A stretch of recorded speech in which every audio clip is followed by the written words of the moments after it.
오늘 말씀 로마서 11장 13절에서 14절 말씀으로 신비한 시기심이라는 제목 가지고 함께 말씀을 나누겠습니다.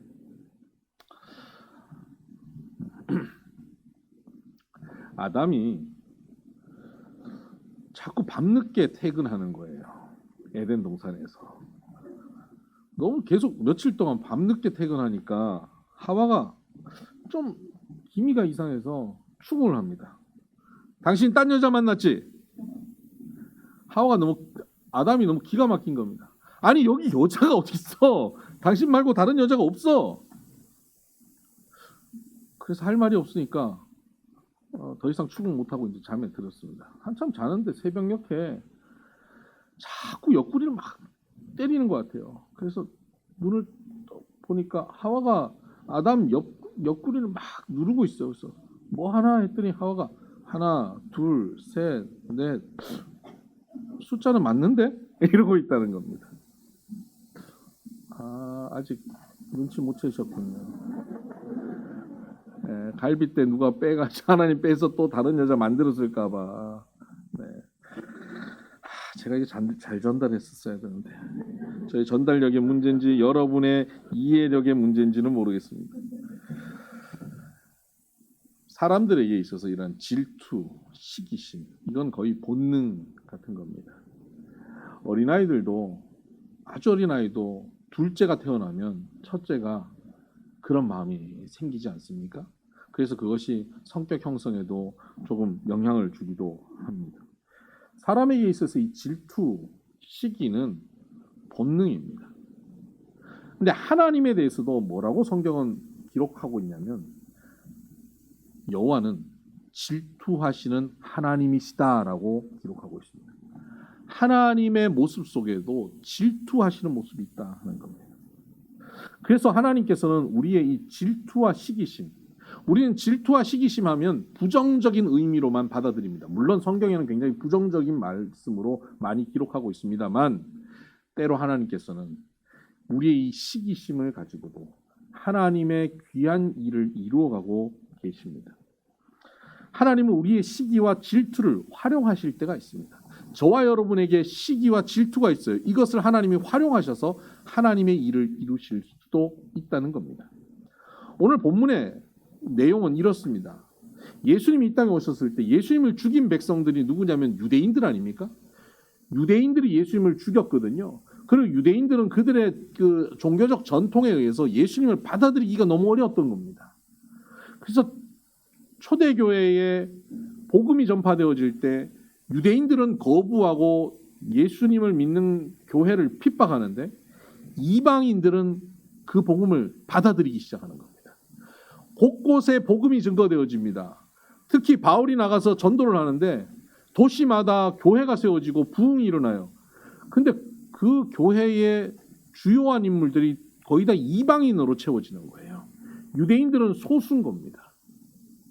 그래서 계속 이 로마서도 바울이 쓴 것 아닙니까?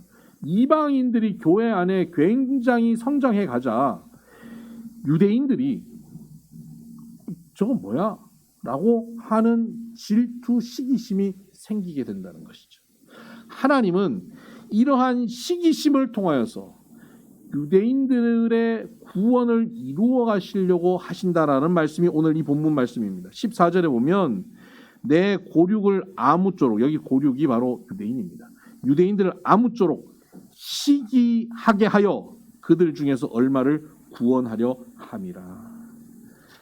이방인들이 예수님을 믿고 하나님의 백성이 되고 그들의 삶이 천국이 되고 그들의 삶에 복이 나타나고 그들이 하나님의 은혜 가운데 너무나 기쁘고 즐겁게 살아가는 모습을 유대인들이 보면서 우리도 전통적으로 여호와 하나님을 믿는데 왜 우리는 이렇게 힘들고 어렵고 고통 가운데 절망과 아픔만 가득한데 왜 저 이방인들은 우리가 개, 돼지 취급했던 저 동물 취급했던 저들은 저렇게 하나님 나라를 누리고 살지?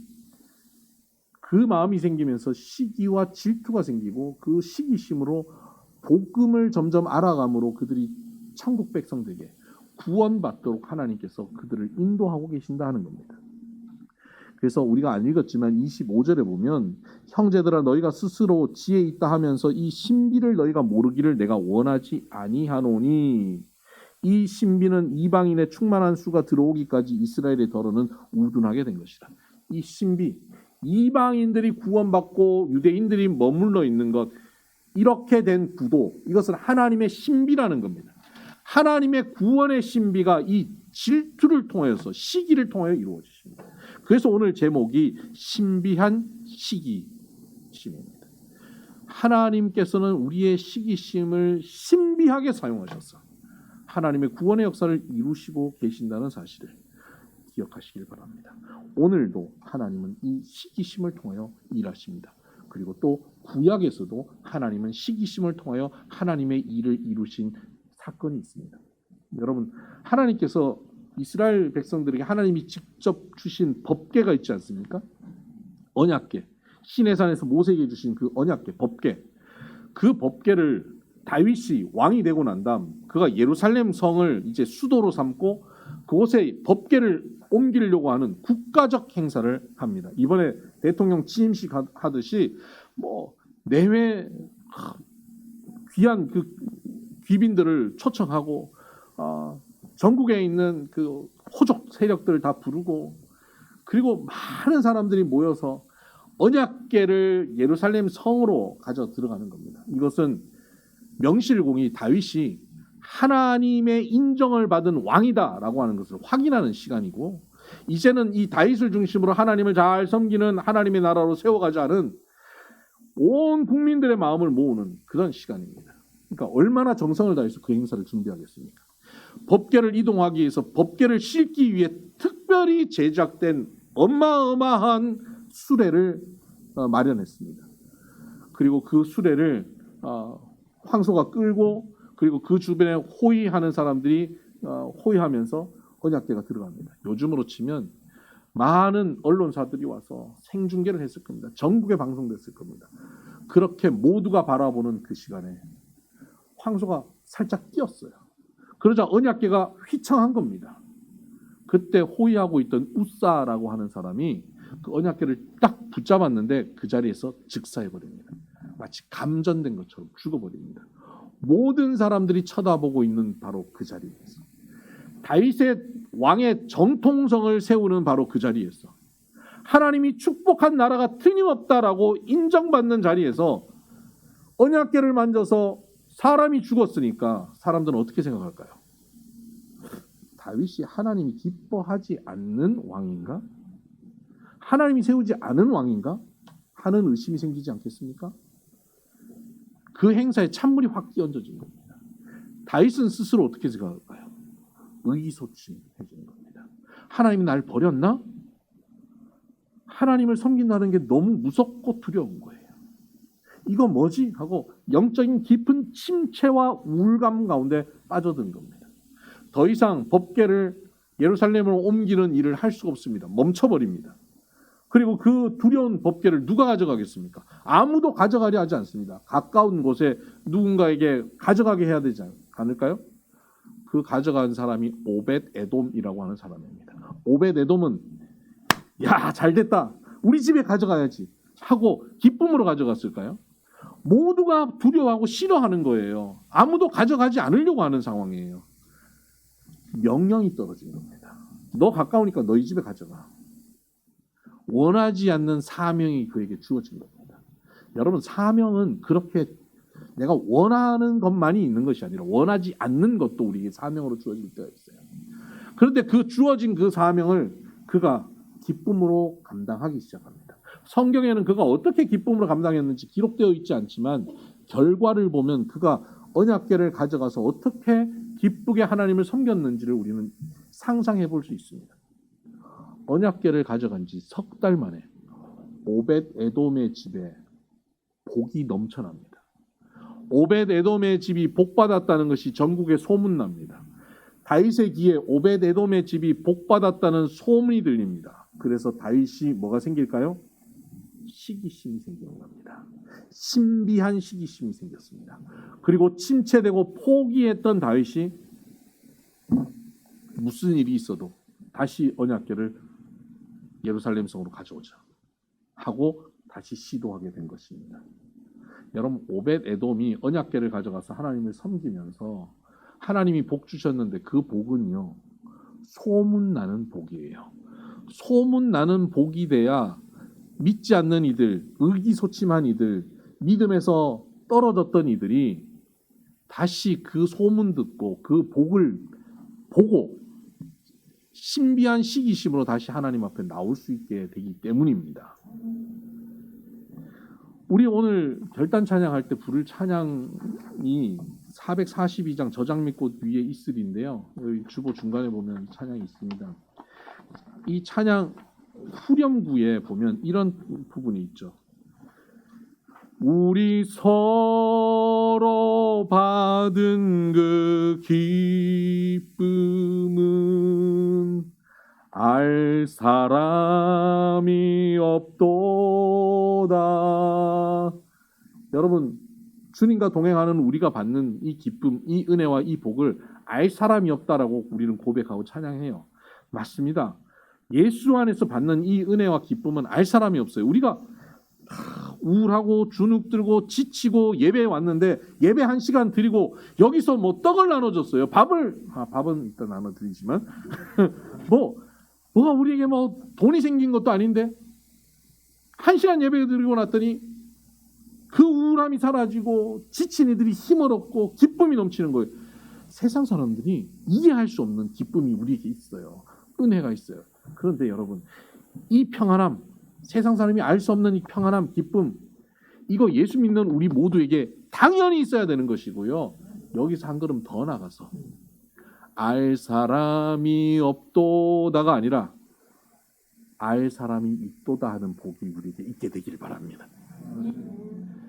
우리 마음속에 마음의 위로 평안만이 아니라 사람들이 보면 야, 저 사람은 정말 하나님이 복 주셨어. 오벳에돔의 집은 복 주셨어.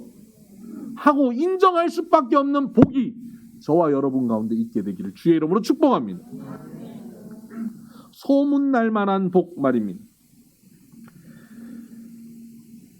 하나님은 바로 이런 복을 주시기 원하십니다. 저와 여러분에게도 우리를 통하여서 믿지 않는 이들이 구원받게 하시는 이 일, 지금 우리 교회가 힘써 하는 일, 전도하고 믿지 않는 이들이 교회에 나오고 믿지 않는 이들이 구원받게 되는 이 일을 하는 교회들, 전도하는 교회들, 전도하는 성도들에게 하나님이 주실 복은요, 알 사람이 없는 복 정도가 아니에요. 알 사람이 가득한 복을 주실 거예요. 왜냐하면 그런 복을 우리가 받아야, 오벳에돔의 복을 받아야 그 복을 보고 믿지 않는 이들이 거룩한 시기심이 생기는 거예요. 신비한 시기심으로 나도 그러면 한번 나가볼까? 나도 그럼 예수 한번 믿어볼까? 하고 나올 수밖에 없는 그러한 복을 우리가 받게 되길 바랍니다. 이것을 다윗은 그의 시편 86편에서 그가 17절에 시편 86편 17절에서 그가 뭐라고 고백하냐면 여호와여 내게 은총의 표적을 보이소서라고 고백합니다. 은총의 표적, 사인, 표적은 사인이거든요. 표시나는 은총. 그냥 너만 알아라, 너하고 나하고 비밀이다, 네 마음속에 평안을 주마, 그 정도가 아니라 하나님이 복 주셨다는 것이 표시나는, 티나는, 표적이 되는 그런 은총을 보여달라는 것입니다. 왜 이걸 보여주셔야 됩니까? 이것을 보여주셔야 만방에 여호와 하나님을 알릴 수 있게 되기 때문이죠. 여러분, 여러분에게 은총의 표적이 있기를 바랍니다. 그렇다면 누가 이런 복을 누릴까요? 전도하는 사람입니다. 하나님의 복음을 증거하는 사람입니다. 하나님의 이름을 만방에 알리기 원하는 사람에게 하나님은 은총의 복을 주십니다. 그를 통해서 하나님을 믿는 자들이 많아지기 때문이죠. 그런데 이 복음을 증거하는 사람은 어떤 태도냐면 자기의 복을 추구하는 태도가 아닙니다. 솔로몬을 보면 하나님께서 솔로몬이 왕이 되고 난 다음에 1,000번의 제사를 지내거든요. 예배를 드렸습니다. 그때 하나님께서 그의 꿈에 나타나셨습니다. 꿈에 나타나서 솔로몬아, 네 소원이 뭐냐? 여러분 꿈에 하나님께서 여러분이 나타나서 너의 소원이 뭐냐? 이렇게 물으시면 여러분 어떻게 하시겠어요? 이번에 산 아파트가 뛰게 해주세요. 그 코인이 대박나게 해주세요. 그러시지 않을까요? 꿈에도 하나님께서 물으시는데 솔로몬이 뭐라고 대답했냐면 저는 어립니다. 그런데 이 많은 백성들을 하나님 뜻 가운데 다스릴 수가 없습니다. 저에겐 지혜가 부족합니다. 하나님의 뜻을 알 수 있도록 듣는 마음을 주세요. 듣는 마음이 지혜입니다. 하나님의 말씀에 귀 기울일 줄 아는 것이 지혜거든요. 듣는 마음을 주십시오라고 구합니다. 하나님께서 네가 너를 위하여 장수도 구하지 않고 재물도 구하지 않고 원수의 생명도 구하지 않았다. 너는 지혜를 구하였구나. 너에게 지혜를 주마. 그리고 구하지 않은 모든 것을 너에게 더하여 주마. 라고 말씀하십니다. 그리고는 깨어납니다. 꿈에 불과한 것 같았지만 솔로몬의 삶은 이것이 이루어지는 삶이 됩니다. 하나님께서 그에게 지혜를 주셨습니다. 그리고 명성을 주십니다. 부귀를 주십니다. 영화를 주십니다. 어마어마한 영향력을 주십니다. 믿지 않는 하나님을 알지 못하는 이방 민족들이 엄청난 선물을 들고 솔로몬을 찾아옵니다. 그리고 여호와를 섬기려 합니다. 이디오피아에 있던 스바라고 하는 여왕이 많은 재물을 들고 찾아옵니다. 그리고 솔로몬을 만났습니다. 솔로몬을 시험해 보려고 합니다. 그런데 솔로몬의 지혜가 너무너무 넘치는 겁니다. 그가 하는 이야기가 이겁니다. 소문을 듣고 당신을 찾아왔는데 당신은 소문 그대로입니다. 그런데 소문이 사실인 것을 내가 알겠습니다. 그런데 더 자세히 보니까 소문보다 더합니다. 당신이 받은 복은 소문보다 훨씬 더한 복을 받고 계시는군요. 여러분, 하나님께서 우리에게 은총의 표적을 주실 때 소문나게 하실 겁니다. 그래야 복음이 증거될 테니까요. 그런데 우리를 만나고 나면 그들이 우리를 더 알면 알수록 소문은 일부에 불과하군요. 소문보다 더하군요. 라고 인정할 수밖에 없는 인생이 저와 여러분의 인생 되기를, 그런 교회가 우리 비선교회 되기를 바랍니다. 제가 우리 성도님들 사업하시는데 그런 권면을 여러 번 했습니다. 집사님, 권사님 사업하실 때 이익을 남기기 위해서 사업하시지 마세요. 내가 얼마의 이익을 이번에 남길 것인가가 내 사업의 초점이 되게 하지 마세요. 하나님이 나를 이 자리에 부르셔서 이 사업을 주셨을 때 이것을 통하여서 사명을 감당하라고 주신 겁니다. 지금 만나는 사람을 내가 얼마나 유익하게 해줄 것인가, 나와 함께 일하는 사람을 내가 얼마나 잘 섬길 것인가, 사랑을 실천할 것인가, 함께 어울려 살아갈 것인가, 그들에게 어떻게 내가 빛된 삶을 살아갈 것인가를 고민하고 그것을 위해 날마다 노력하십시오. 그러면 이익은 따라오게 됩니다. 이익을 추구하는 인생이 아니라 사랑을 추구하는 인생이 되면 이익은 나를 쫓아오게 될 것입니다. 제가 아침마다 여러분들 위해 기도하면서 그렇게 기도합니다. 우리 성도들 물질을 쫓아가는 인생 되지 않고 물질이 쫓아오는 인생 되게 하여 주옵소서. 여러분, 이런 삶이 바로 어떤 삶입니까? 나에게 주어져 있는 사명을 하나님 뜻 가운데 감당하려고 하는 삶, 그 삶은 솔로몬처럼 하나님 사명 주셨는데 내게 지혜가 부족한데 그 사명 감당하도록 지혜 주세요.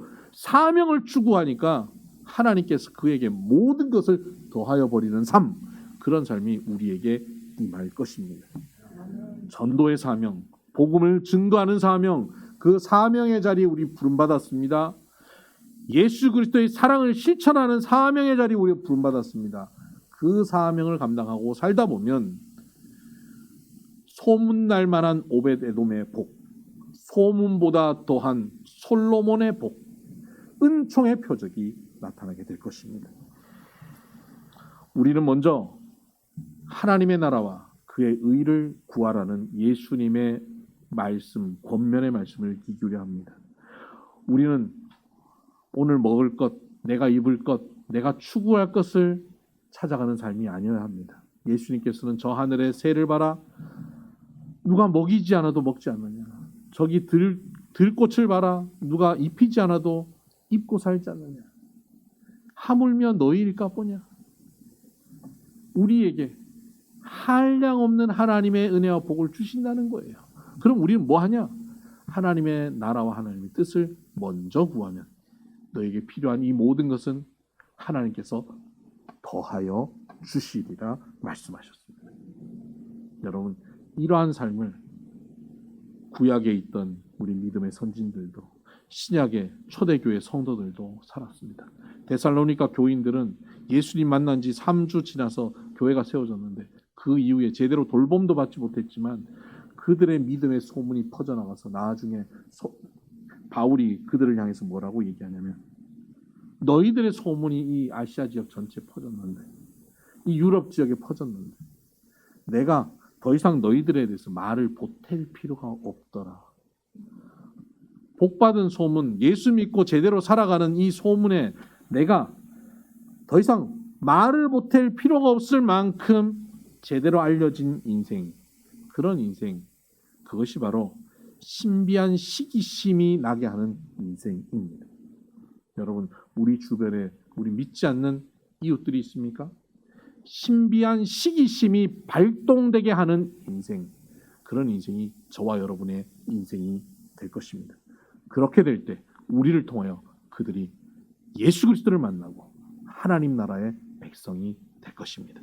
신비한 시기심을 발동케 하는 은총의 표적받는 저와 여러분 되기를 주의 이름으로 축복합니다.